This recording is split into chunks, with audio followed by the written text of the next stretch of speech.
Today's video is sponsored by Ridge. More on them in just a bit. Imagine discovering an abandoned car only to find two lifeless bodies inside. A mother and her teenage daughter. The seemingly perfect family, shattered by dark secrets and a twisted plot that's going to leave you questioning everything you thought you knew. In this chilling true crime story, we unravel the mind of the murderous mastermind, the betrayal of a once-loving husband, and the lengths one man would go to free himself from the shackles of a deteriorating marriage. This is the haunting tale of the Yoga Ball murders, a chilling reminder that evil can lurk behind even the most ordinary of facades.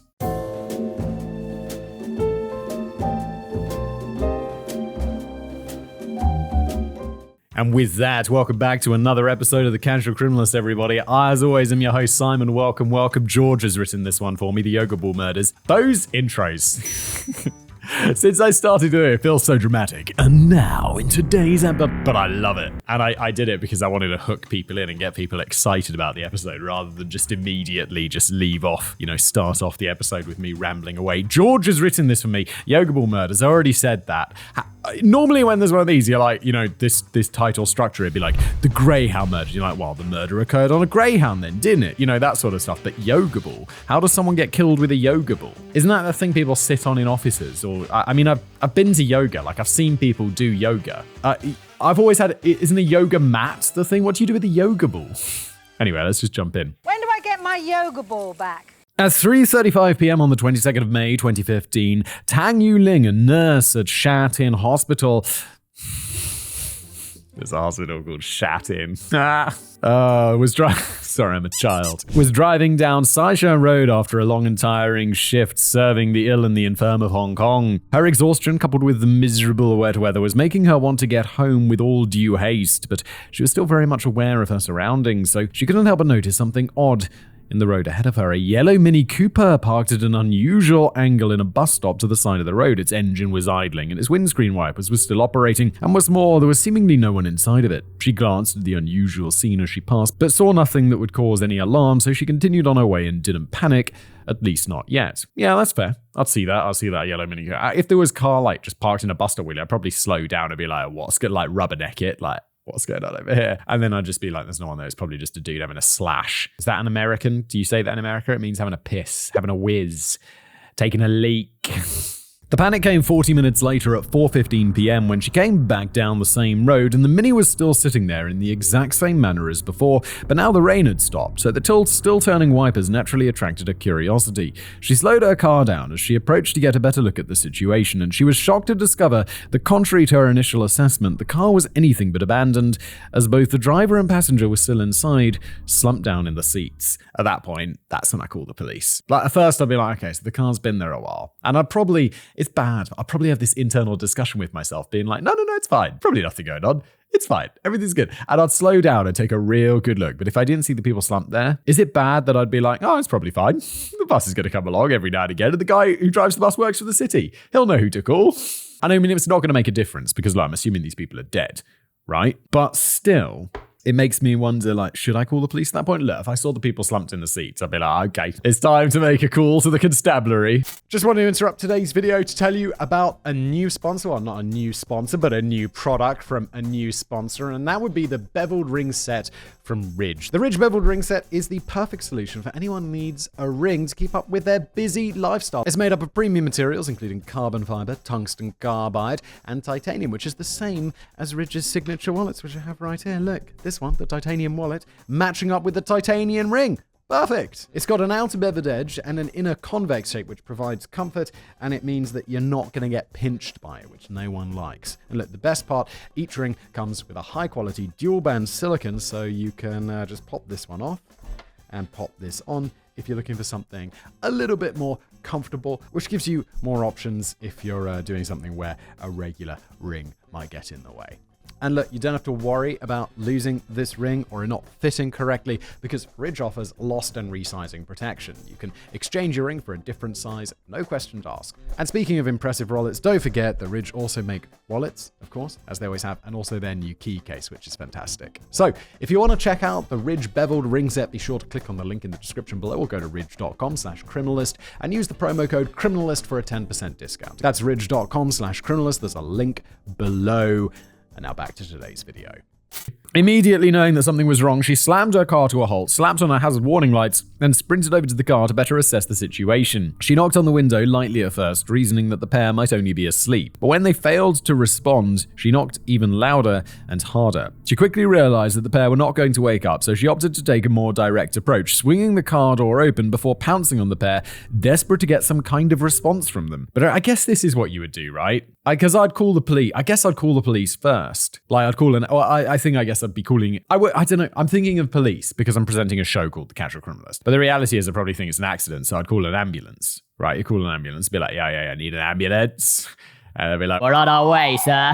And then I'd go over. But her efforts were to no avail. No matter how hard she prodded or shook them, they were not responding. Fearing the worst, she then checked their vital signs, and mercifully, she found a pulse on both of them, albeit a very faint one. Oh, she's a nurse, right, of course.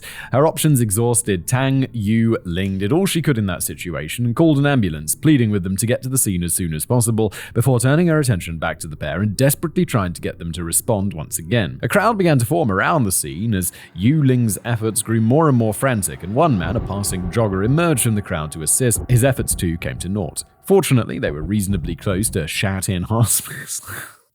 So it took mere minutes for an ambulance to arrive, and the unconscious pair were soon en route to the emergency room. Police officers and firefighters soon arrived in their wake, fearing that the situation was some kind of road traffic accident. They soon realized that it wasn't, and so the firefighters departed, leaving the police on scene to try and find some clues that would allow them to get to the bottom of this strange situation. But alas, they found no clues. They did, however, recover the Hong Kong identity cards of the pair, revealing them to be 47-year-old Kwa Siu Fing and her daughter, 16-year-old Kwa Li Ling. Meanwhile, over at Sha Tin Hospital, Xiu Fing and Li Ling had just arrived. They were both still unresponsive, but they were alive, and so they were rushed straight to the emergency theatre, where the hospital's doctors did everything in their power to try and save the pair, but alas, their efforts were in vain, as both Xiu Fing and Li Ling were too far gone to recover, and their vital signs continued to fade even further until they eventually faded altogether. They were formally declared dead at 5:30 p.m. To make matters even more tragic, Xiu Fing's husband and Li Ling's father, Kwa Kim Sun,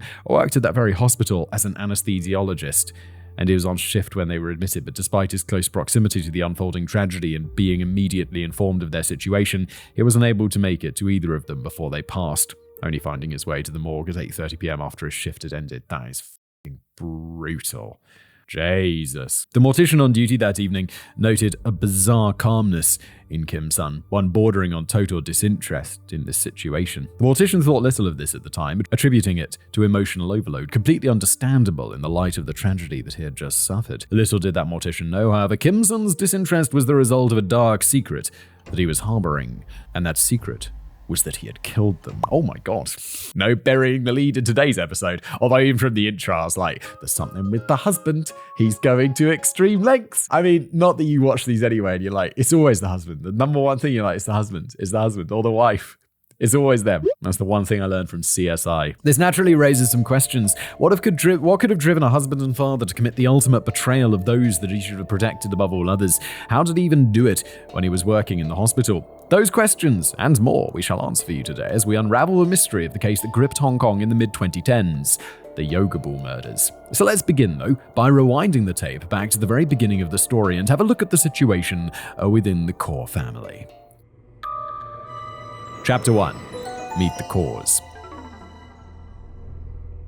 The patriarch of the family was Kwa Kim Sun, a Malaysian-born anesthesiologist and academic who was born on the 19th of January 1953 in Penang, Malaysia. He obtained his medical degree from the University of Malaya in Kuala Lumpur in 1978 and went on to complete his postgraduate studies in anesthesiology in the United Kingdom. Anesthesiology feels like one of those words you look at it, it's like, oh, there's no chance I'm pronouncing that right first time around.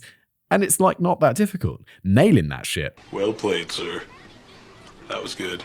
After completing his studies, Kim Sun returned to Malaysia and worked as a consultant anaesthetist in the Penang General Hospital. In 1989, he moved to Hong Kong and joined the Department of Anesthesia and Intensive Care at the Prince of Wales Hospital in Sha Tin. We already went through this. Yeah, no, now I'm making it sound even worse on purpose, aren't I?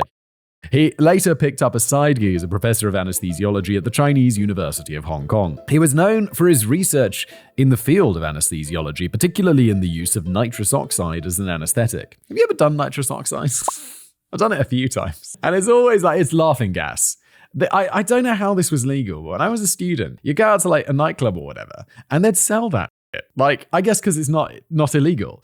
But it always surprised me that you could just go up and there'd be someone selling like they'd inflated into a big balloon, and then you'd breathe it in, and you'd just be laughing, and it's like, there's nothing funny, and you'd just be laughing, and it's like, it's actually incredible. Don't do drugs. Without me.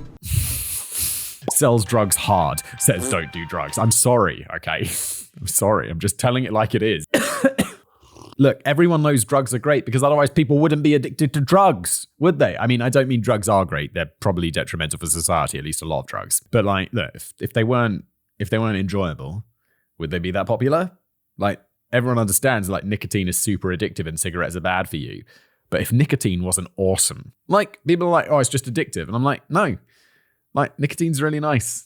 Like, that's why people like it. That's why people use it. What are you talking about? He published numerous articles in international medical journals discussing his speciality, such as inhaled nitrous oxide and prevention of hypoxia during intubation in elective cesarean delivery, a randomized controlled trial, and the role of nitric oxide in hypoxic pulmonary vasoconstriction.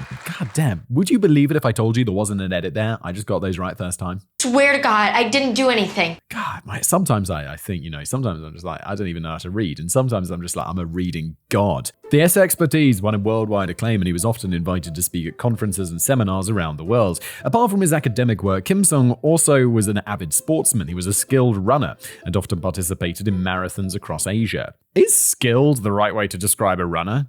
Like, I've not run a marathon. That would be telling a lie. I've run a half marathon.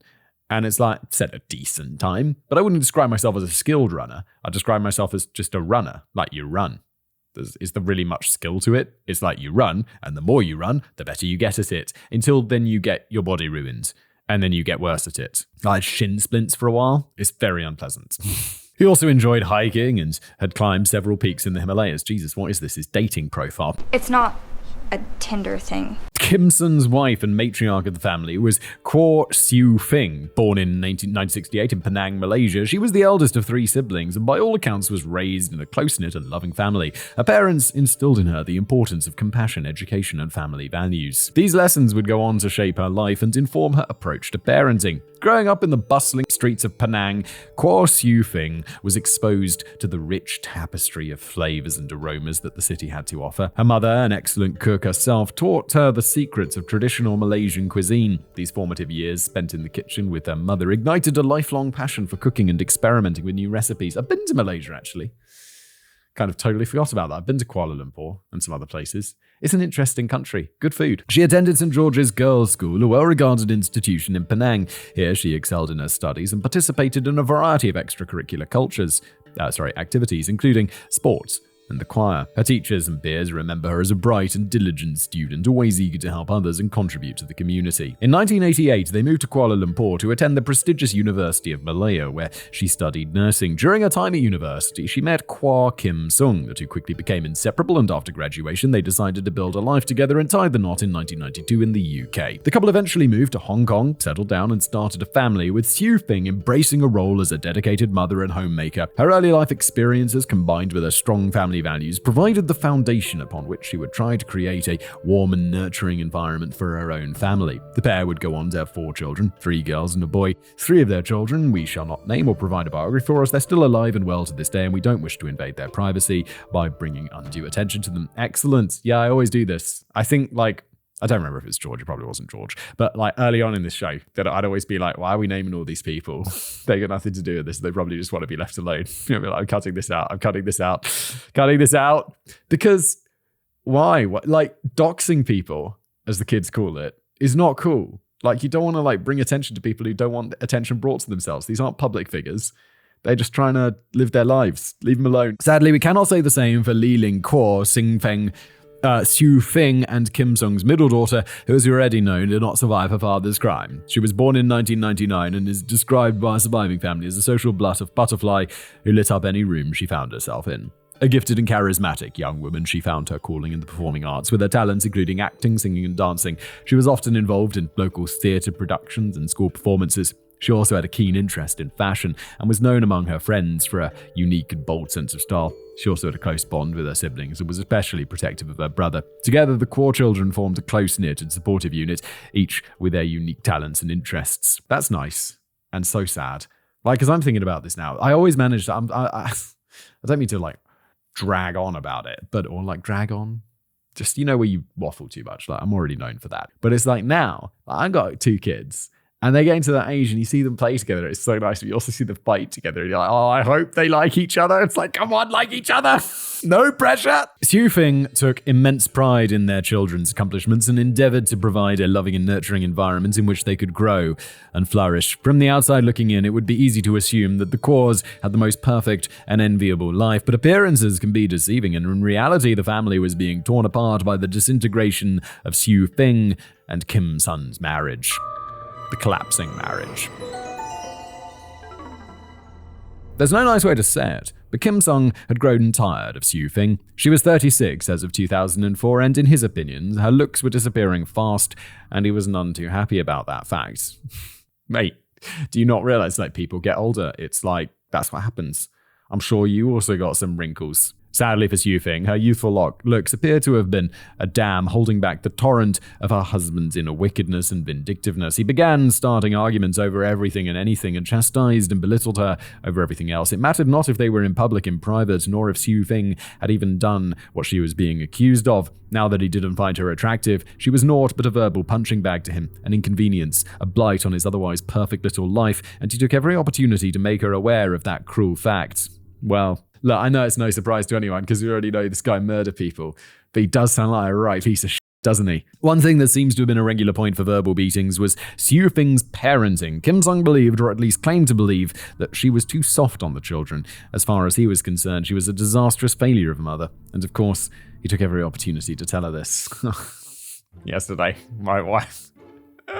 We had the smallest, tiniest version of this. I made the kids dinner. Sorry, I shouldn't. These stories are just not interesting, are they? I'm always aware that when you're listening to someone talk about their kids, it's the most boring thing ever, especially when I didn't have kids. And then now I'm just using it because now I have kids, and I was always like, no, I'm not going to be that boring person talking about my kids all the time. And now I'm just like, let me tell you about dinner time. So I made the kids dinner, and our daughter didn't eat anything. She just moved it around the plate so it looked like she'd eaten stuff. And then my wife gives her a carrot, and I'm like, what are you doing? She's like, I'm giving her a carrot, and I'm like, aren't we on the same page about this? And she's like, what do you mean? It's like, we've discussed this. Because my opinion is that if you give her a carrot, she loves carrots. If you give her a carrot after she doesn't eat the nutritionally rounded meal that I prepared, then she's never going to eat the nutritionally rounded meal because she always knows she's going to get a carrot after dinner. So yeah, I don't know. But then I didn't tell my wife she was a failure of a mother. Thank God. I thought you guys had a suicide pact or something. Xu Fing did not rise to her husband's cruelty, however. She was far too kind of a soul to meet him on his own level, and instead she blamed herself, internalizing her husband's abuse as the consequences of her own supposed failings. Xu Fing actually kept a diary during this time, and through it, we were able to get an impression of the horrific mental torture that she suffered at the hands of her husband. It's nothing short of a heartbreaking read, detailing the piece-by-piece deconstruction and eventual breaking of a loving, intelligent, and independent woman at the hands of a wicked and evil man. In her diary, she continually blamed herself for the treatment she received at the hands of her husband. She commented multiple times that it was her own fault that her husband refused to take her on various overseas work trips. He claimed that she was too selfish, too stupid, and too slovenly to be put on public display at his side. Cruel criticisms that Xu Fing tragically internalized and fully believed. Wait, his wife wanted to go on work trips? Why? I didn't even like going on work trips. I used before COVID, there was 1 year where I swear I traveled almost every month. I was traveling somewhere to do something for work. And this was before he had kids. And I'm I'd be very surprised if my wife was like, can I come with you? I'd be like, it's boring, right? And even I feel like my work travel's interesting, but it's just a lot of me doing stuff. It's I don't want to go. Why would you want to go? This self-blaming eventually grew into self-flagellation and appears to have been tragically all-consuming during the later years of her life, as extreme and unwarranted self-criticism comes up time and time again in her diary. For example, quote, when I'm helping my kids with their homework, I'm impatient. When my husband is talking to me, I'm engrossed in watching television. I didn't listen when my husband tried to tell me he needed me. I didn't give anything back. I became selfish. I took and took. It's like, this is pretty common though, right? In these situations where you have like an abusive partner and then somehow they like gaslight the shit out of the other person. So it's like, no, it's my fault. It's my fault he beats me. It's like, what the fuck? It's never that. It's nothing short of heartbreaking to read these. Well, though, the thing about being impatient with the kids and their homework. I'm like an impatient man. I am not a patient person. And with kids, you have to be so patient. And I'm just like, okay, I just bottle it all up inside. Just make it into like a big stomach ulcer of impatience because I know that if I was like, hurry up, it wouldn't be good. It's not good because then you're getting upset at them and they don't know why you're getting upset because they're like, Dad, I'm just trying to tie my laces, Dad. Why can't you do it? Dad, I'm 3. So you just have to bottle up that impatience inside. It is nothing short of heartbreaking having to read these words, even more so in the knowledge of how Xiu Feng's story tragically concluded. What makes it even worse, however, is that there doesn't appear to be a single grain of truth to her self-perception. The testimonies of her surviving family suggest Xiu Feng was a fantastic mother who went above and beyond for her children and worked her fingers to the proverbial bone for them, even as her family collapsed around her. Her self-perception, it would seem, was entirely the product of gaslighting and abuse by her husband. Exactly. And even if it was, even if she was like, oh, I was impatient with the kids, I was selfish, I took, it's probably like, even if, like, we're all entitled to be impatient and like watch TV and be a little bit selfish, that's okay. And it just speaks to this like gaslighting, how she takes these things and then blows them out of proportion to be some terrible personality traits when it's just like, it's cool. Sometimes I'll like watch TV and my kids will be like, Dad, and I'll be like, I'm watching the film. And then I stop and I have to play with them. Boring, right? So boring. Which I love. God, I sound like such a dick, but it's like, you know, it's okay to be a little bit selfish sometimes. Sprinkled throughout Wang Xiu Feng's tragic diary is the occasional thin slither of hope, where she proactively tried to shake off the crushing emotional weight that had been laid upon her by her husband and tried to improve her self-image.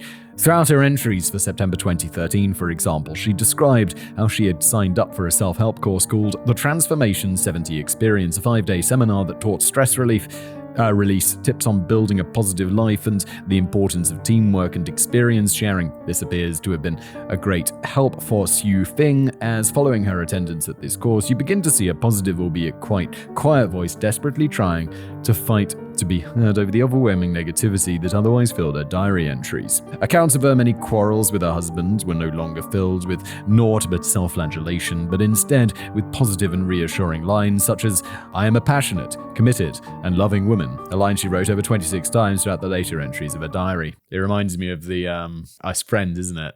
Where, what's his face? Chandler's listening to that meditation tape and it's like, I am a strong, confident woman. I don't need to smoke. And he becomes a strong, confident woman.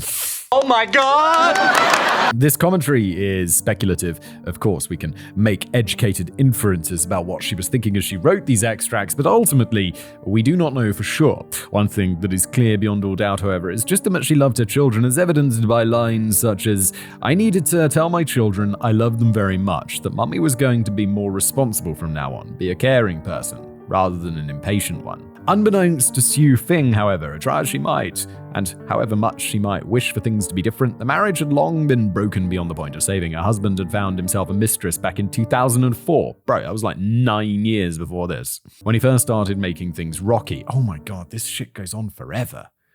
Get out.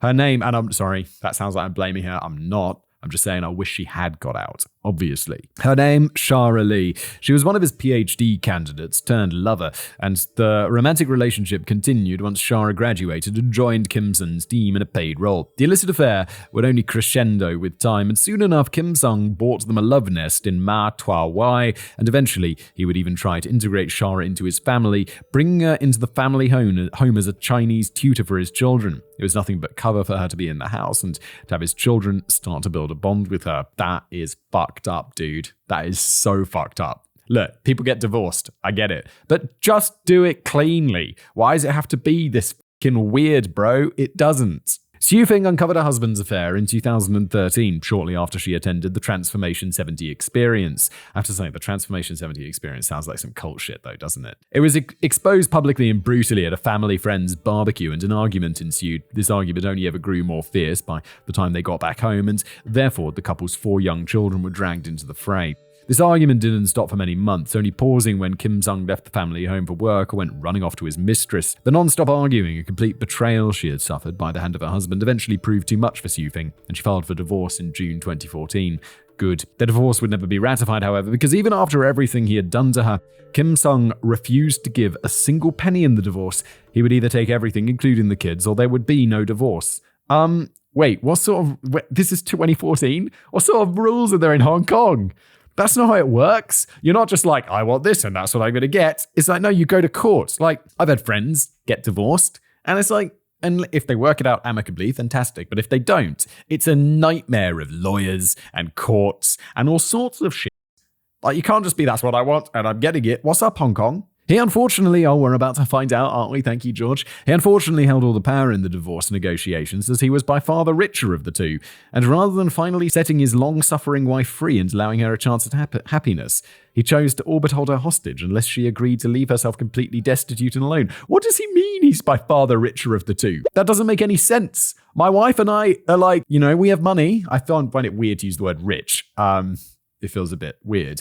But, like, we have money together. And this is what I love about them. They have money. It's not like because we're married. That's the deal.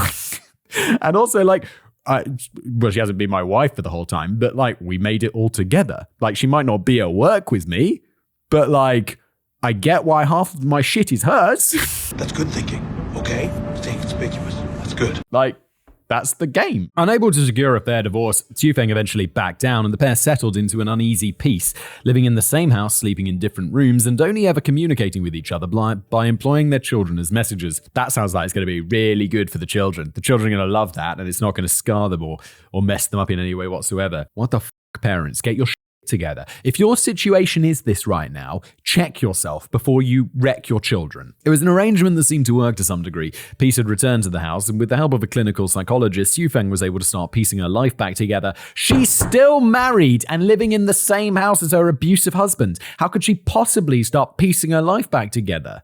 What the fuck? And what the fuck, Hong Kong? Why does the one who earns all the money get to make all the rules? That's an insane system. With her friends reporting that she started to seem happier in this time, enjoying quality time with her children, treating herself to nice things, and generally seeming much happier. Unfortunately, however, that is the last positive note in today's video, because while all appeared cordial on the surface, behind the scenes, Kim Sung was growing ever more angry and furious, and soon enough, he snapped, and the horrific events we bore witness to at the start of the video played out. The investigation. Following the tragic deaths of Sue Fing and Li Ling, the police launched an immediate and thorough investigation into the circumstances surrounding their deaths. There were no visible signs of trauma or struggle, but they weren't going to let this go and simply write it off as some kind of horrible accident, because while they might have been lacking clear indications of foul play, it was obvious that something wasn't right here. The circumstances were just too odd. Yeah, of course. You gotta find out what killed them. You can't just be like, well, that's weird. Case closed. Roll the credits. What's that CSI thing? Bow! It's a killer. The police looked at what little evidence they did have and came back with an initial hypothesis: poisoning. This deduction was easy. The lack of obvious physical damage to Sue Fing and Li Ling, coupled with the fact that they were found in idling car, meant that there was little else that they could have suspected it to be. This hypothesis was then further reinforced when the initial autopsies were conducted. I wish George had finished that sentence with, when they found poison in them. Forensic pathologists meticulously examined their lifeless bodies, their skilled hands searching for the faintest trace of violence. Yet as the hours passed, nothing. The initial autopsy revealed no signs of physical damage, either internally or externally. No telltale bruising, no lacerations, no cuts, no puncture wounds. Nothing that could clearly explain the tragic fate that had befallen Sue Fing and Li Ling. But one small detail did catch the coroner's attention amid the perplexity: the ever so slightly cherry red hue to their skin. Oh, I know what that is. This is my favorite topic in the world. I mean, not my favorite topic, it's horrific, and it just, look, if you've been on this show before, you'll know exactly what's coming next. Carbon monoxide. It's carbon monoxide poisoning, and that's one way, the hose from the exhaust through the window when people kill themselves, that's because carbon monoxide, like, it comes in and it poisons you, and it makes you go red. That's one of the signs. Like, if you're a little bit red, then you could have carbon monoxide poisoning. My hands get red every winter. And I'm always like, Yeah, I assume it's just the cold. Should go to a dermatologist to get that checked out. I should probably use more hand cream, but it always reminds you of carbon monoxide poisoning. And I'm a hypochondriac, so in the mirror, it's like, is my face red? Nope, it's not carbon monoxide poisoning. Jesus, I think about that way too much. He does this every year. A potential indication of carbon monoxide poisoning. This observation provided a crucial starting point, a glimmer of hope in the face of the enigmatic deaths. The invisible, odorless, and lethal gas may have been the silent killer that had claimed the lives of Xiu Feng and Li Ling. But such a theory was beyond the means of the small Sha Tin precinct to verify, so Xiu Feng and Li Ling's remains were then transported to police headquarters in Wan Chai, where the best morticians Hong Kong had to offer, with the best equipment in the city, could truly put the carbon monoxide hypothesis to the test, and sure enough, it proved to be correct. Xiu Feng and Li Ling had carbon monoxide levels in their blood of 213 and 228 parts per million, respectively, well in excess of the lethal limit. This grim revelation brought no joy to the detectives leading the case, but it did bring the satisfaction of knowing that they were ratcheting ever closer to a closure. A big question now lay before them. Was this poisoning accidental or intentional? Pondering this question resulted in two further hypotheses being floated. The first of these was the suicide pact theory, the idea that both mother and daughter, united by some unknown personal or emotional distress, had entered into a pact to painlessly end their lives together. The second was the accident theory, the idea that the deaths were the result of accidental carbon monoxide poisoning, likely stemming from some sort of mechanical failure with Xiu Feng's Mini. That's where I'd first go. I'd be like, look, you're in a car, there's two of you. I'd say that's probably unusual for like suicides, like multiple, like the suicide pact thing. I'd be like, there's a leak, there's something wrong with the car. That's probably where I'd be. To explore the latter theory, investigators called upon automotive experts to inspect the Mini Cooper for any sign of damage, wear, or malfunction that could have contributed to the release of carbon monoxide. They were absolutely meticulous in this investigation, not only letting their own internal team on the loose on the task, but also flying in some of the Mini's designers from Germany to aid them in the inspection. Although I do feel like those guys would be like, there is nothing wrong with the car. It's German, darling. Please don't make us recall all of the cars. No, I mean, they would take that really seriously because they want to fix that sort of stuff. Like they don't generally cover it up because then more people would die and there'd be many more lawsuits. They carefully examined the vehicle's exhaust system, engine, and other components, checking for any leaks, corrosion, or other issues that might have compromised the car's safety. However, after a meticulous examination, the experts determined that the Mini Cooper was in perfect working condition with no apparent faults or defects that could have caused the carbon monoxide poisoning. This revelation completely eliminated the accidental poisoning theory and left the detectives only with the suicide pact theory to investigate. They interviewed friends, family members, and acquaintances, seeking insight into the emotional and mental state and well-being of both Xiu Feng and Li Ling in the days and weeks leading up to their deaths. They tirelessly searched for any indications of depression, anxiety, or other psychological issues that might have driven the pair to such a drastic and heartbreaking decision. And they did indeed uncover evidence that stress and anxiety had permeated throughout the core household. Yet, as they pried ever deeper, it became evident that these turbulent emotions were not the result of any innate psychological issues with Xiu Feng or Li Ling, but rather the festering consequence of a betrayal most vile: Kim Sung's infidelity.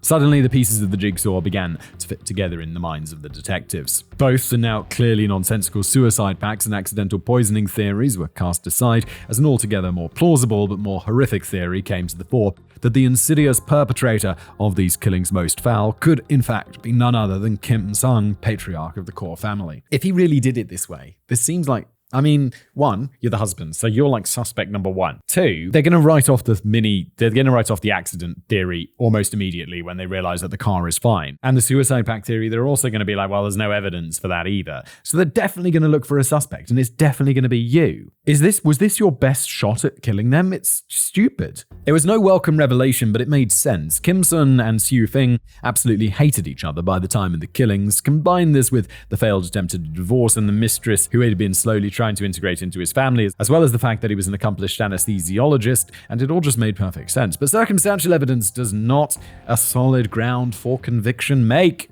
They needed irrefutable evidence. They needed to know beyond all doubt that not only Kim Sung was the killer, but also how he committed the foul act. Well, yes, That's what police work is for, so get cracking, boys. This brought them back to Xu Feng's Mini. If Kim Sun was indeed the killer, somewhere inside of it would be the evidence. They already knew that the car itself hadn't been tampered with, so they were looking for something that could have been used to slowly fill the car with carbon monoxide, something with a large volume but a small exit hole. Something with a large volume but a small exit hole. Well, it's going to be like a canister of gas, right? Wasn't he the nitrous oxide dude? Could he have filled a nitrous oxide tank with carbon monoxide and then put that in the car? Oh wait, I just read the next line. Something like a deflated yoga ball that prior to this point had sat innocuously among the assorted bric-a-brac that was recovered from the car's boot. With furrowed brows and steady hands, the detectives inspected the ominous yoga ball, and the gravity of their discovery began to weigh on them. They were holding the very instrument of death that had mercilessly claimed the lives of Xu Feng and Li Ling. Is that right? Is that right that yoga ball could contain enough carbon monoxide to kill 2 people in a car? And also, how would it exit the yoga ball? Would he just punch a little hole in it? Would that really be enough? That is some genius police work. Even though this episode was called The Yoga Ball Murders, I wouldn't have got that. Not that I would know what a podcast about true crime titled an episode like a decade after this happened. Yet despite the mounting evidence, they knew their case was still weak. They were acutely aware that a suitably expensive lawyer could see this evidence dismissed as circumstantial and secure an innocent verdict in the courts. And so, eager to see justice delivered for Xu Feng and Li Ling, the investigation continued. The yoga ball was carefully preserved, ensuring that no contamination or tampering could occur, and then it was packaged according to strict forensic guidelines. It was then transported to a specialized laboratory with all the necessary facilities and expertise to perform the delicate task of detecting the presence of the lethal gas. Upon arrival, a team of highly skilled forensic chemists took charge of the yoga ball, subjecting it to a battery of tests designed to reveal the slightest hint of carbon monoxide. These tests employed cutting-edge analytical techniques such as gas chromatography and mass spectrometry, and to separate, identify, and quantify any trace elements present. As the process unfolded, the team worked diligently, knowing that the entire case hinged on the results of these tests, and sure enough, the innards of the yoga ball were absolutely saturated with traces of carbon monoxide. Okay, this guy's crime is not looking so stupid, because I think it would be totally reasonable for this never to have been, for the police to have just been like, it's a yoga ball. It's a yoga ball. I think they could, I don't know. That is a really good call from the police. So I think he thought maybe just no one would ever think about this, but they did, and that's amazing. This evidence changed everything. All they had to do was tie up a few loose ends in the investigation, then they could arrest Kim Sun. Could they? Don't they need to tie him to the yoga ball? I mean, they've got the motive, they've got the murder weapon, but they've got their dude in their mind, but they need to tie him to the weapon, no? The arrest was made at Chinese University of Hong Kong immediately following one of his lectures. Had Kim Sun been more observant, he likely would have noticed several new attendees to his lectures that day, a group of all-male students, all of whom seemed to be significantly older than everyone else on that side of the lectern, and none of whom seemed terribly interested in taking notes. Why did they do this? Because it's funny. Just go and arrest him.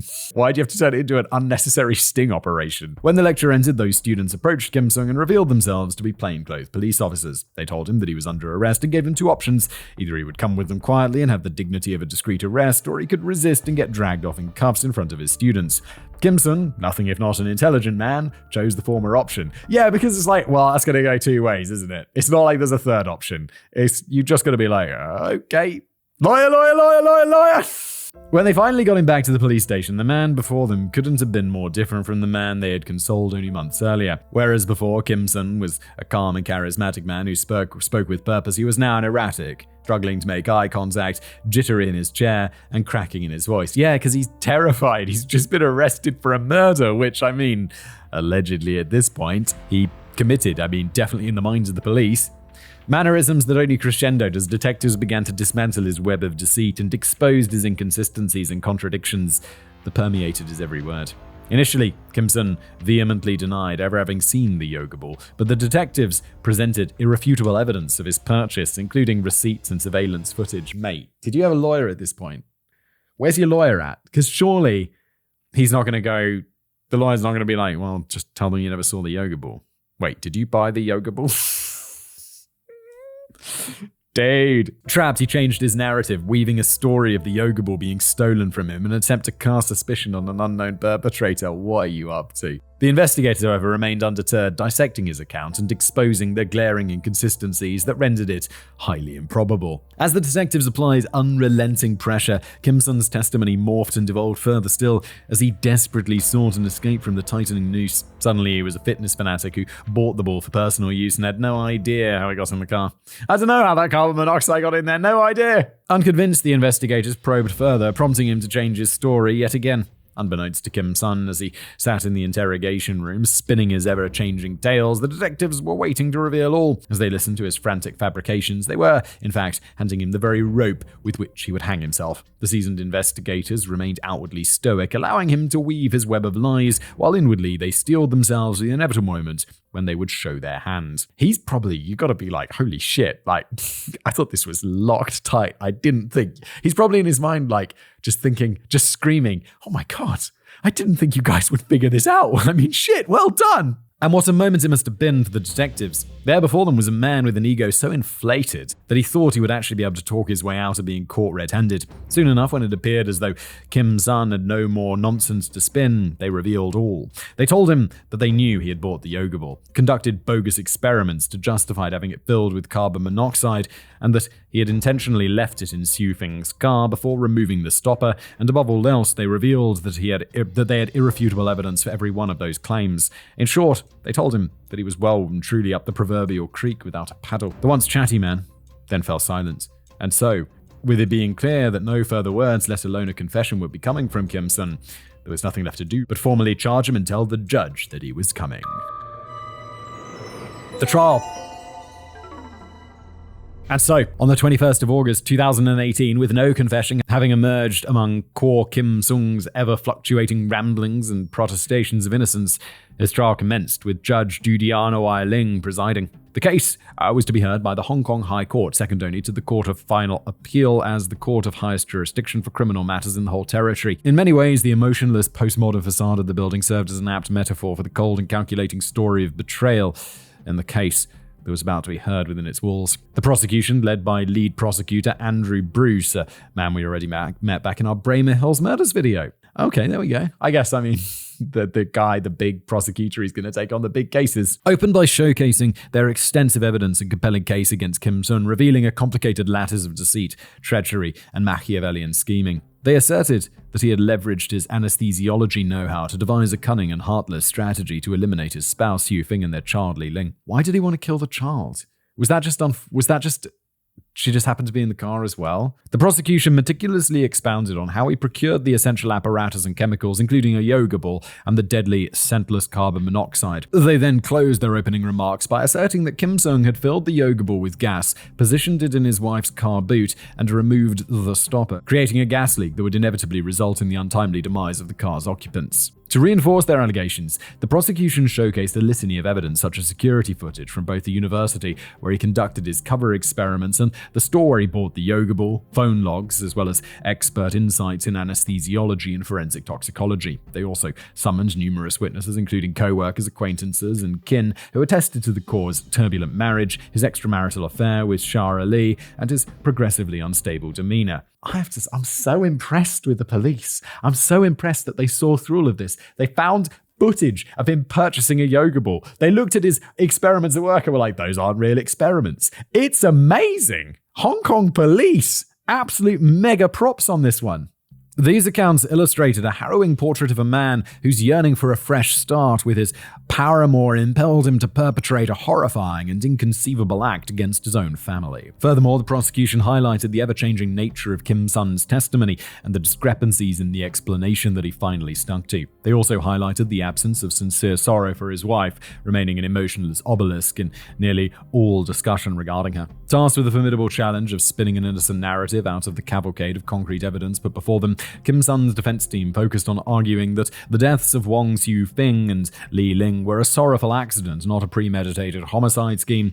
Clearly, they realized from the offset there was no way an innocent verdict was being rendered, so they instead were just trying to minimize the sentence that was surely coming his way. Oh, it's just an accident. It's just an accident. I procured carbon monoxide. I injected it into a yoga ball. I left it in the car. What is the accident play there? It's like, whoops.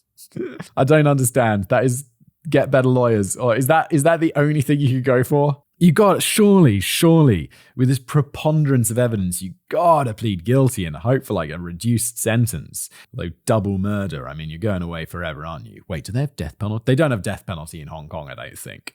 In pursuit of this end, the defense team offered several rebuttals and alternative interpretations of the prosecution's evidence. To start, the defense questioned the credibility of the prosecution's witnesses, suggesting that their testimonies could be influenced by personal feelings or biases towards the accused. They emphasized that these witnesses, particularly those discussing his troubled marriage and affair, lacked direct knowledge of the events preceding the death, suggesting that the testimony being presented was circumstantial at best and only being brought to the floor to bias the jury against Kim Sun.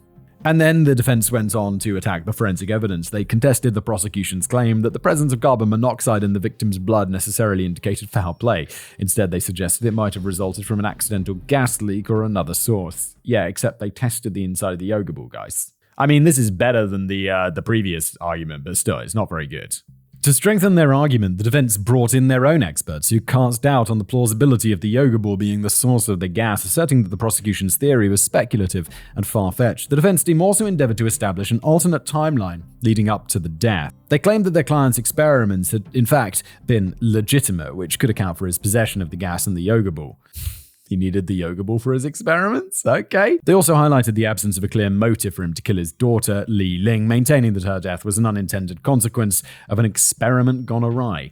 You are stretching it so far. The final weapon in the arsenal was to humanize Kim Sun and evoke sympathy from the jury. They called upon a witness who could testify to his commitment as a father, his professional accomplishments, his past acts of kindness and generosity. The defense maintained that their client's actions following the deaths of his wife and daughter, which the prosecution interpreted as evidence of guilt, were actually manifestations of shock, grief, and confusion. The aforementioned disparate strategies formed a united front for Kim Sun's defense. The objective was to instill doubt in the jury's minds by questioning the prosecution's evidence and narrative while offering an alternative explanation for the heartbreaking events. By emphasizing supposed flaws in the evidence presented, the defense hoped that a more lenient sentence would be forthcoming. If you're hoping for a lenient sentence, why aren't you pleading guilty? What's going on?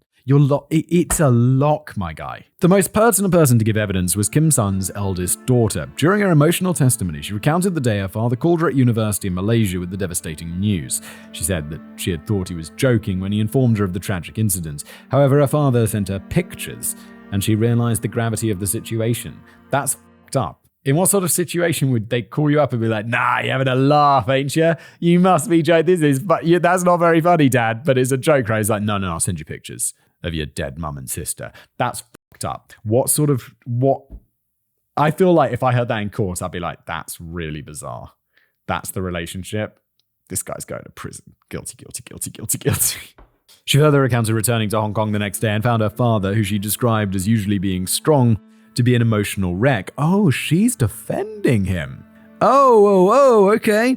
And then she wound the clock back and spoke about her feelings of betrayal when she discovered her father's affair with her former tutor. Despite feeling betrayed, she explained how she later came to understand her father's actions, as her parents had been getting along for some time. Her mother had initially been upset, but eventually accepted the situation about a year before her death. So she must believe that he's innocent. Which I guess, I mean, is that gaslighting or whatever? But or just like believing that, or finding it impossible to believe that someone who you love or are so close to did something like this.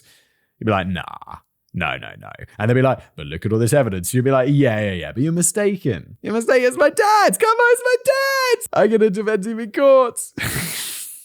Yeah, Jesus. Throughout her testimony, Kim Sung listened from the dock, occasionally smiling as his eldest daughter recalled fond memories with her younger sibling. However, when he heard about the immense pressure he had placed on his children, he was reduced to tears. Moving on from Kim Sung's daughter, many of those who testified were professional colleagues of his, including one Dr. Peter Chan, a fellow anesthesiologist who had worked alongside him. Dr. Chan recounted an incident in which his colleague had approached him with seemingly innocent inquiries about the lethal concentration of carbon monoxide and its potential effects on humans. Mate, have you not heard of Google? Like, I'm not saying like you should Google how to murder people, but it's better than being like, hey, Peter. Sorry, what was his name? Hey, Chan. You know anything about carbon monoxide poisoning? and how much it takes to kill someone. I mean, just someone, just curious, just hypothetically. He went on to further explain that Kim Sung had shown a particular interest in understanding the precise amount of the gas needed to cause harm or death and the duration of exposure required to reach that lethal threshold. It was only after the tragic deaths of Xu Feng and Li Ling that Dr. Chen realized the sinister motives behind these questions. Dr. Chen testified about his colleague's knowledge of the properties and potential dangers of carbon monoxide, confirming that he had the expertise to handle and administer the gas. He also mentioned that the laboratory where they worked had the necessary equipment to fill a yoga ball with carbon monoxide. Furthermore, Dr. Chan recalled multiple conversations in which Kim Sung had mentioned using carbon monoxide to exterminate rats in his home time and time again, almost as if he was trying to pre-plant his innocence in his mind. Needless to say, Dr. Chan's testimony did not look good for Kim Sung, showing clear premeditation and intent on his part. Also, who the fuck's using carbon monoxide to kill rats? Psychos.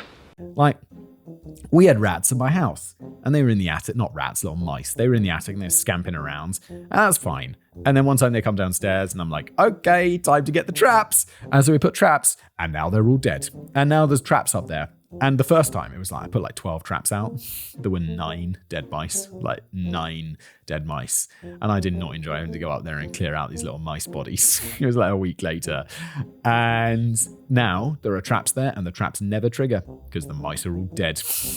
You know what I didn't use? Carbon monoxide, because that would be insane. The prosecution used Dr. Chan's testimony to further reinforce this notion of premeditation. They explained how he had conducted extensive online research on carbon monoxide poisoning and had even ordered books on the subject. This collection of facts only served to strengthen the prosecution's case against Kim Sung, painting a picture of a man determined to eliminate his family and start anew with his lover. But Dr. Chan was not the only one of Kim Sung's colleagues to present damning evidence against him, as Linda Wong, a laboratory technician, spoke about the security protocols and inventory controls in place at the lab. She mentioned that carbon monoxide was stored in a restricted area, but as a senior researcher and anesthesiologist, Kim Sung would have had unrestricted access to the gas. She also revealed that a small amount of carbon monoxide was unaccounted for in the lab's inventory during the time leading up to the murders, further implicating him in the crime. I do wonder what the use in a lab of carbon monoxide is. As far as I'm aware, it's just a horrible poison that kills people silently. What do they use carbon monoxide for? Other colleagues of Kim Sung also came forward not to speak of his experiments, but about his and Shara Lee's relationship. They stated that the two were frequently seen working together on various research projects and often engaged in private conversations. While their interactions appeared professional in nature, their closeness hinted at a deep connection between them, adding to the suspicions about their extramarital affair. These testimonies, look, there's another thing, right? Like, I don't want to be... Should I say... If a dude is having an affair with a younger woman, and the reason that he doesn't like his wife anymore is because she got a little bit older, how do you think that relationship's going to work out for you? How do you think that's going to go? He's having an affair, and you're younger, but at some point, you're going to get older. And what do you think happens then? Do people not think about this very much? Their statements helped build a compelling narrative against Kim Sung, firmly establishing both his motive for doing it and the means by which he committed his crimes. As testimonies began to pile up, there were several emotional outbursts from the family members of the victims, particularly when the details of the autopsies were revealed. The graphic descriptions of the victims' final moments, as well as the physical effects of carbon monoxide poisoning, were too much to bear for some, leading to tears and expressions of anguish. Wait, I thought being poisoned by carbon monoxide was, like, not long term, because then you get headaches and stuff and it's unpleasant. But if you're just suddenly poisoned by carbon monoxide, I feel like, haven't I seen, there's that amazing video. I've talked about it before. And it's not carbon monoxide poisoning, but it's basically the same thing. Like, the body doesn't get rid of the carbon monoxide because the guy's put in like an altitude chamber. And he's just like, he's all smiles. Like, the guy in the altitude chamber is like, you need to put your mask on because if you don't, you're going to die. And he's like, yeah. And so the guy's like, you're going to put the mask on? And he's like, yeah, I will. And he's just sitting there like an idiot, not putting his mask on. But he doesn't see, and he will die. And the guy has to put the mask on for him. It's crazy. I thought it was like not an unpleasant way to go. But despite these heartfelt and understandable interruptions, fresh testimonies continued to pile up, and following his former colleagues, a plethora of friends, family, and acquaintances took the stand. The first was a woman by the name of Mei Li, Xu Feng's sister. She gave a deep insight into her sister's collapsing marriage, recounting instances of heated arguments and tension between her sister and Kim Sung. She also mentioned that her sister had confided in her regarding Kim Sung's emotional distance and their lack of communication. Maylee also revealed the near-complete mental collapse that her sister suffered following the exposure of her husband's affair with Shara Lee. Maylee was followed by David Chen, a close family friend of the course. He too shared his observations of Kim Sun's behavior towards his wife and children. He noted that while he appeared to be a caring father to most of his children, he seemed to have grown increasingly distant from not just his wife, but also Li Ling. To explain this, David recalled a particular incident during a family gathering where Kim Sun spent most of his time on the phone, barely engaging with his wife or daughter. This testimony, more than any other, was most damning for Kim Sun because, let's be frank, while everyone in the court was fully convinced he intended to kill his wife by this point, the question of whether or not he had intended to kill Li Ling was still very much in the air. Does that matter? He did kill her, though. And he already did one murder, so surely that's like life in prison, right? David's testimony certainly didn't lend itself towards a favorable answer to that question. A final acquaintance testimony of interest is that of Susan Tan, a friend of both Kim Sun and Xiu Feng, who by pure chance had bumped into Kim Sun and Shara Lee out and about on multiple occasions. Although she could not confirm the nature of their encounter, she confirms that she certainly didn't get a platonic impression from them. These testimonies from family and friends further damned Kim Sun, and the attitude of the court regarding his innocence was blatantly apparent for all to see. Can you imagine his lawyer? He's like, mate, it's not looking good, is it? It's not looking good. But still, there was more to come. The judge's gavel would not fall until all evidence had been heard. This is a lock-in, though. If this guy goes anywhere but prison for a really long time, you're going to be quite disappointed. The next testimony of interest came from investigators and forensic experts, many of whom took to the stand to present their findings. And I don't think it's a spoiler at this point to say that it didn't go well for Kim Sun. The main such testimony of interest is that of Dr. Helen Wong, a forensic toxicologist who performs the Wan Chai autopsies that we discussed earlier. She explained the results of the toxicology test performed on the victims, confirming that both Xiu Feng and Li Ling had lethal levels of carbon monoxide in their blood. She further stated that the concentration of the gas in the car was so high that it could only have originated from an external source, such as the yoga ball, rather than a mechanical fault of the vehicle. That matter of potential fault with the Mini was further explained by automotive expert Richard Ewan, who had assisted the police with its analysis. He explained that after a thorough investigation, the vehicle was found to be in perfect working condition with no defects in the exhaust system or other components that could have caused a carbon monoxide leak. He also went out of his way to explain the process by which his team had tested it, preemptively dismissing any potential attacks from the defense regarding the quality of his methodology. His testimony confirmed beyond all doubt to the court that the yoga ball was the source of the deadly gas. Needless to say, things were looking really, really bad for Kim Sun, and at this point a guilty verdict was all but assured. I felt a guilty verdict was all but assured like 20 minutes ago, to be honest. But there is one player in this tragic tale that we haven't analysed much yet. One whom I'm sure is biting away at your curiosity. Wait, who?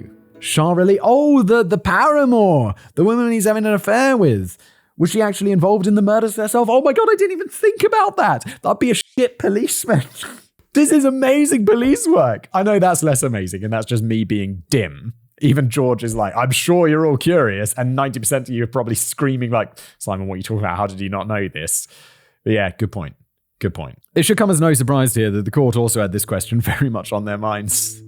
Can't believe that I'm surprised by this. I'm so small-brained. So let's start answering this by looking at her testimony and the court's response thereto. When Shara Lee took to the stand, she confirmed that she had been involved in a romantic relationship with Kim Sun for over 2 years. Wait, wasn't it going on? It was going on a lot longer than that. Didn't they say wasn't it almost like a decade? She claimed that they initially bonded over their shared interest in medical research and grew closer over time, maintaining a secretive affair by meeting in discreet locations and communicating through private channels to avoid detection. Wait, didn't they just say that? Didn't some woman just testify that she saw you hanging out with him and that didn't look platonic? That's not being subtle, is it, Shara? Shara also testified about the various research projects that she and Kim Sun had collaborated on, including several co-authored papers. She claimed that Kim Sun had been the instigator of the affair, saying that he had confided in her about his dissatisfaction with his marriage and his desire for a future with her. But as much as she readily admitted to the affair, Shara maintained that she had no knowledge of her lover's plans to harm his wife or daughter and was shocked and devastated by the tragic events. When questioned about her knowledge of Dr. Kaur's access to carbon monoxide bed and the yoga ball, Shah admitted that she was aware of his expertise in anesthesiology and his work with various gases in their research, as well as her involvement in the experiments. Yet she denied any involvement in the plot to murder Xu Fing and Li Ling, maintaining that she was just an innocent bystander. Shah Ali's testimony was crucial in establishing a motive for the crime, as the prosecution argued that Kim Sung's desire to be with her had driven him to commit the murders. Her statements, combined with the testimonies of other witnesses, painted a picture of a man willing to go to great lengths to free himself from an unhappy marriage and pursue a new life with his lover, as well as a seemingly innocent woman who got caught up in the deranged plot of her lover, completely unbeknown to herself. Okay, so, I mean, what we can take away from that is, like, either way, that's exactly what she would have said. So, okay. And with the end of Shah Ali's testimony, the trial started to come to an end. Both the prosecution and the defense read out their statements, and the jury left to deliberate, and after 7 long hours, a verdict was returned. Really surprised it took 7 hours, to be honest. Judge Judiana called for silence and asked the foreperson to stand and announce the jury's decision. As the words "guilty of both counts of murder" echoed through the courtroom, a wave of emotion washed over the spectators. Some wept, others gasped, but all were deeply affected by the gravity of the moment. These emotions only crescendoed further when the sentence was read out. Life in prison. Kim Sung, on the other hand, did nothing other than shake his head at the children who were sat in the front stands as he was led away from the courtroom. Yeah, kind of predictable. Glad he got life. I hope that means life.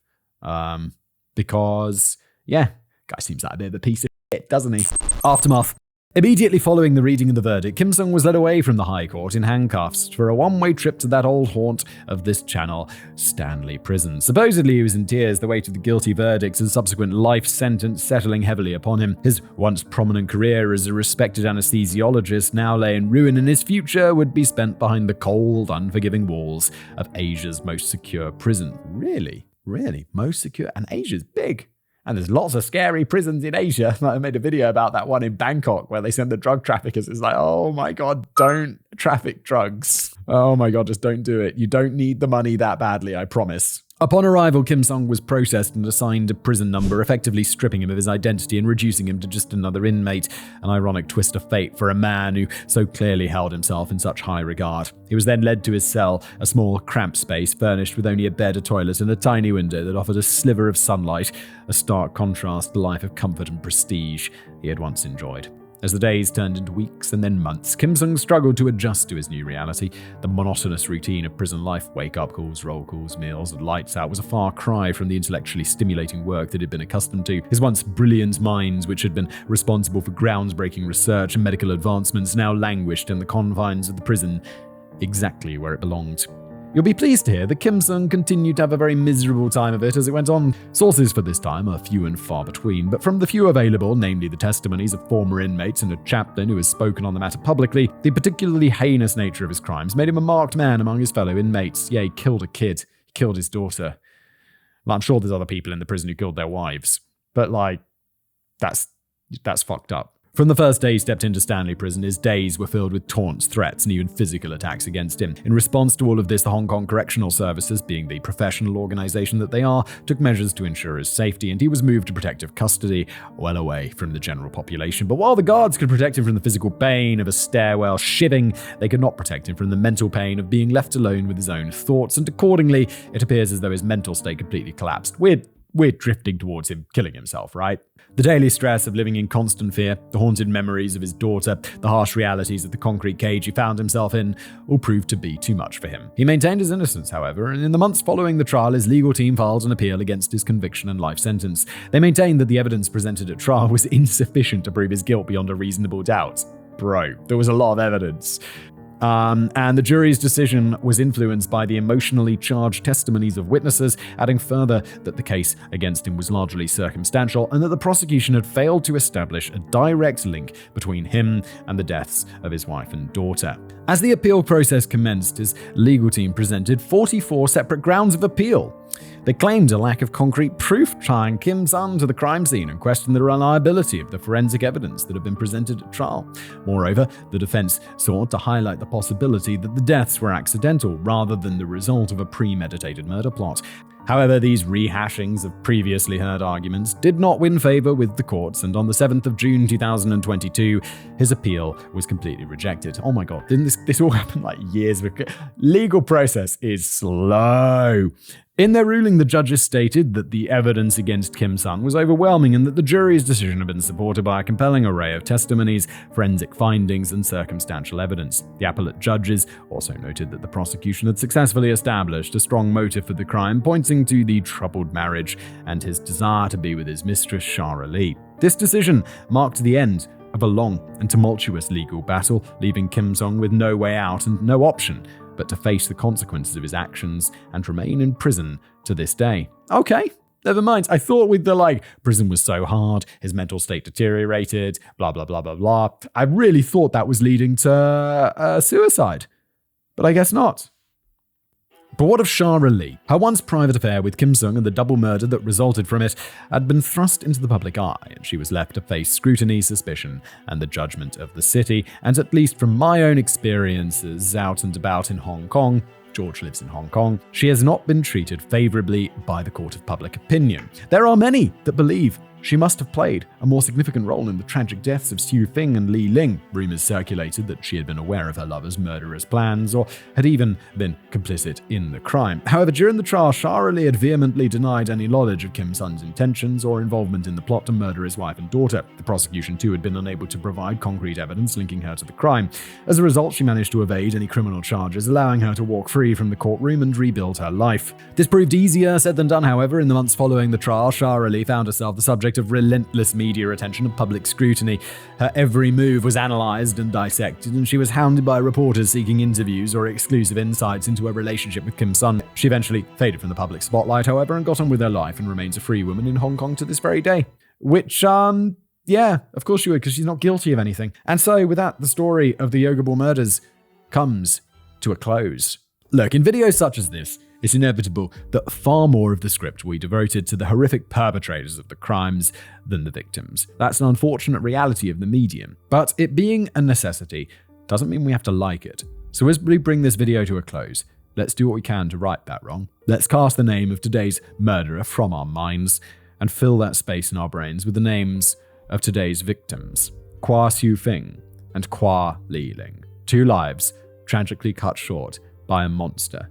One, a loving mother who battled inner demons as she desperately tried to keep the family she loved together. And the other, a much-loved daughter who had nothing but kindness for those around her. If only one part of today's video cements itself in your mind, let it be this, not the monster who so cruelly ended their lives, not the intrigue surrounding it, the kind and gentle souls of Kwa Xu Fing and Kwa Li Ling. Appendices.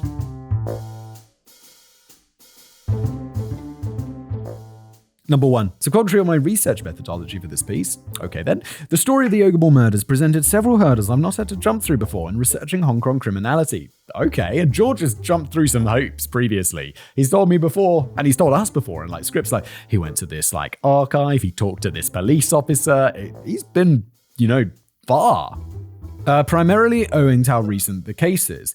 It'd been so recent meant that archival material was unavailable and individual officers would not discuss it. This is a result of Hong Kong's very strict data protection laws, which keep such information sealed for quite some time to protect the privacy of victims and their surviving families. This is of course a great idea, and make no mistake, I applaud the Hong Kong government for taking such efforts to protect the victims of crime, but for the purpose of script production, it did mean that I had to adopt a different strategy, piecing the story together from information which was already available in the public domain, namely scraps of media reporting and official government documentation. This then presented fresh challenges. The latter such source is very useful indeed, but the former such source, well, less so. I've said before how horrifically unreliable press reporting can be at the best of times, so to get around this, I opted to use nearly exclusively Chinese language news sources. I can vouch from personal experience how absolutely horrific English language journalism in Hong Kong is, going with the narrative. Throwing some shade there, are we, George? Going with the narrative that has the greatest weight of numbers numbers behind it, as well as the best sources for its information. This has led to the script being a bit lighter on in-depth details compared to my usual output, but it was the nature of the beast with this one. I think we did a good job nonetheless. You did do a good job, George. Well done. Number 2. A mainstay of these videos at this point is my falling to my knees, and I know what he's going for. He's going to be like, Hong Kong's safe and fine. Our beloved audience is to appreciate the fact that the extreme instances of Hong Kong criminality that we cover on this channel are in no way reflective of the city itself, and today is no exception. For example, in 2020, Hong Kong reported a total of 27 homicides, which translate to a homicide rate of 0.4 per 100,000 people. This figure stands in stark contrast to those reported by some major cities in the West. For instance, in 2020, New York City had a homicide rate of 3.8. That's nearly 10 times more per 100,000, while the rate of Chicago is a staggering 28.3. What's going on, Chicago? Oh my lord. And I don't exactly think of New York as a safe city. I've seen CSI New York. They had a murder every week. And the fact that the Ogle murders is such a recent case, this disclaimer feels even more pertinent than usual. I hardly want you all to think that the city, which has given me so much over the years, is some kind of crime-ridden hellhole. I gotta know, I live in Prague, in the Czech Republic. What is the murder rate here? Prague murders per 100,000. The latest data I can find is 2020, and it's 0.72 per 100,000. So it's more dangerous than Hong Kong, but only a little. Jesus, 3.8 in New York. Number 3, it's also important that we take time to clarify some points regarding Shara Lee. No doubt you all picked up on my very strong doubts as to her innocence in today's video, but that's just my opinion. It's very important to stress that I'm not a judge, and while I may have my specific doubts, she has been through the legal system and a prosecution was not pursued. Clearly, the Hong Kong justice system is evidence that the public is not privy to, or else a prosecution would indeed have been pursued. Given the fact that she was, and still is, a person of reasonable prominence in Hong Kong, it's worth stating this clearly. Don't bow to harass her, however egregious you may find the crimes of her former lover. Yeah, I don't know. I don't necessarily think that she was involved in it. I guess George has a lot more depth in this because he reads all of the sources and stuff and then puts this together. But I'm kind of like, I don't know, doesn't seem to be anything there, does there? It's probably why they didn't pursue a prosecution. Anyway, this has been an episode of The Casual Criminalist. Thank you so much for being here. I do hope you enjoyed it. If you enjoyed it, please do leave a review for this podcast. Or if you're watching it on YouTube, hello, subscribe, like, and I'll see you next time.